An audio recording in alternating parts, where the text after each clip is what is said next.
Today we're going to be rating all of the smart home tech out of 10 in this very bougie hotel room I'm in for the next Alright, starting off strong with these smart blinds. So you could use this dope little control panel here to close not only the main blinds, but also like the sheer covering. Smart blinds are one of my favorite types of smart home devices overall, so I was smitten to see these. And honestly, I'm kind of tempted to put a little controller like this beside my bed because it's super convenient. These get a solid 9 out of 10. We're starting off strong here. Alright, next up we got this tablet beside the bed, which I thought was a smart home hub. I thought it was one of the Alexa ones, and one of the first things I did was try to use Alexa when I walked in the hotel room. But it's literally just an iPad that shows hotel information. You can order food and stuff. Still pretty cool, but I was definitely let down thinking it was a smart home hub, so 5 out of 10. Next up are these control panels that control all the lights in the room. They were fine in theory, but all the symbols were really unclear. I didn't know what controlled what. The small circles turned things on instead of off. They were just kind of confusing. These are practical, but the symbols are unclear, so they get a 6 out of 10. Next up was this Bose Bluetooth speaker. It's no HomePod or Alexa or anything, but it does sound pretty good and it's better than nothing, so 8 out of 10. Next, onto the bathroom, and this one was crazy. There's this TV that's built into the mirror. From a novelty perspective, kind of cool, but like I can't think of any time I'd actually want to use this. The sound also comes out of this speaker in the bathroom, which is nice. Sounds really good. It's a Bose speaker,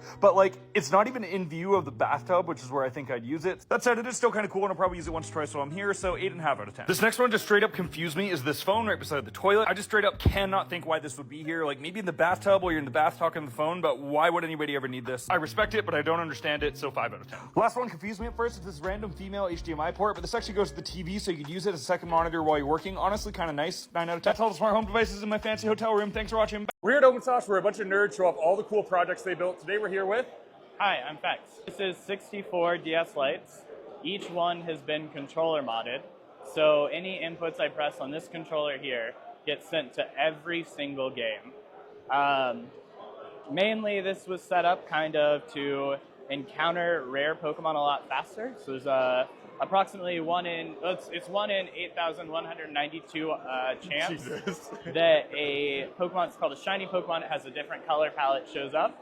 And I saw all of these are running different games. Yeah. Are they all like in the same area, so when you walk right, you're not having to maneuver each screen individually, or how's that work? Yeah, so the main goal is to try to keep them in sync as much as possible, right. But you also can't keep them perfectly exactly in sync because you risk just generating the same Pokemon over and over. Right. So they're in the same place.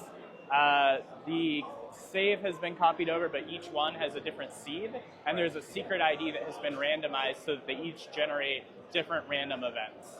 So cool. But it is essentially the same game, different versions, different languages, but they're all compatible with each other.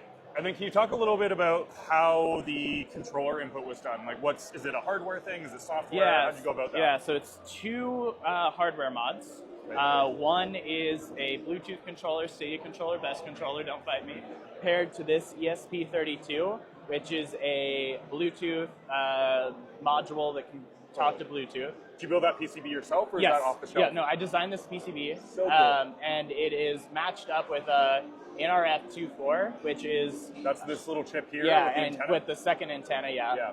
And that is spitting out a pretty low-powered but a widespread 2.4 gigahertz signal, same frequency as Wi-Fi, but it's not talking Wi-Fi specifically. Yep. And all of these DSs are within range of that signal being spit out, and they're just listening. They all have this exact same chip that I have a mod that I put in every single one, took it apart, so you placed a receiver mod, hardware mod on all those DSs? On every single DS, yeah. So you pretty much built your own like wireless link.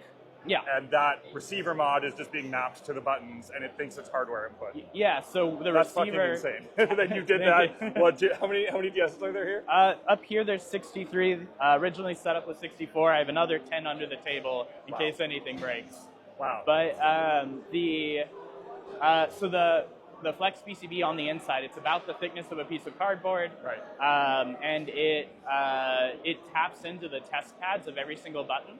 And so when you press a button, it grounds the test pad, which from the hardware perspective, exactly the same as pressing the button. Because pressing the button is just grounding the pad. Yep, totally.